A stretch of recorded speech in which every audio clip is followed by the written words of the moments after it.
ازيكم يا حبايبي، عاملين ايه؟ يا رب تكونوا بخير. معملناش الكنافة الا مرة واحدة في رمضان. القطايف. اول هنعمل القطايف بعدين نعمل الكنافة. حطيت هنا، جبت سوداني، عملته اديته ضربة كده خفيفة في الكبة، وحطيت عليه جوز الهند. ما بيحبوش بقى عليه لا زبيب ولا اي حاجة، فعملتها كده وحشيتها. جايبين لي قطايف كبيرة، مش جايبين العصافير، مع اني مبحبش الا العصافير.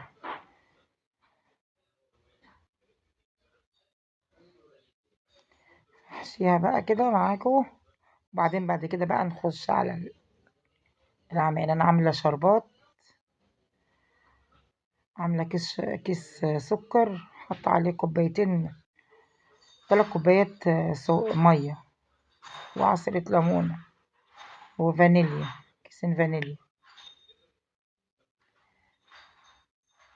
عملتها هنا وهقليها بقى. مبحبش اطول في الفيديو عشان الناس ما تتضايقش مني.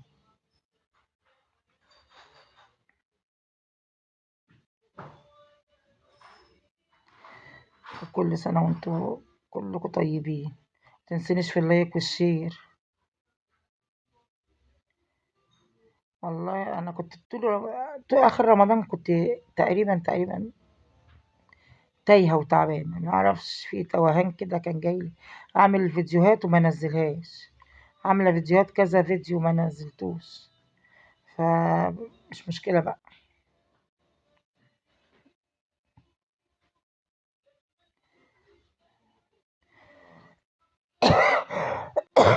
البرد كان مبهدلنا الصراحة، ولسه لحد دلوقتي. طرية يعني طلعها بيضة شوية عشان متبقاش ناشفة،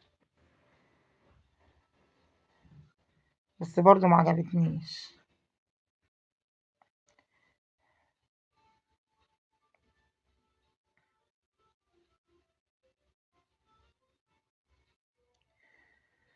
أصلا القطايف ما بتبقاش حلوة إلا لما تتاكل في صبحة كده وانت عاملاها على طول، تبقى حلوة.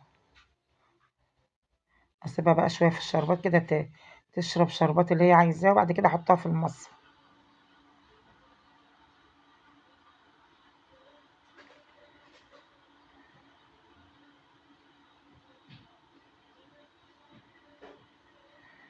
لا إله إلا الله، لا حول ولا قوة إلا بالله. صلى على سيدنا محمد عليه أفضل الصلاة والسلام.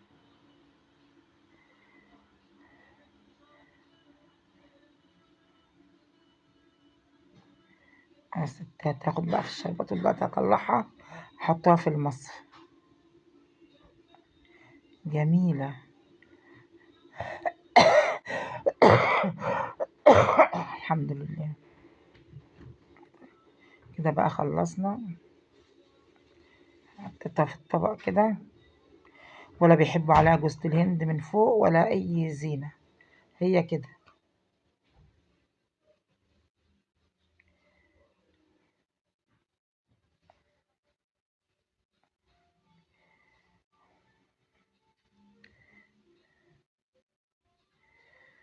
صلى على سيدنا مولانا محمد صلى الله عليه وسلم. كده رصيتها شوية وظبطتها.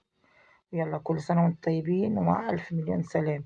متنسونيش في اللايك والشير وكومنتاتكم الجميلة اللي زيكم. مع ألف سلامة.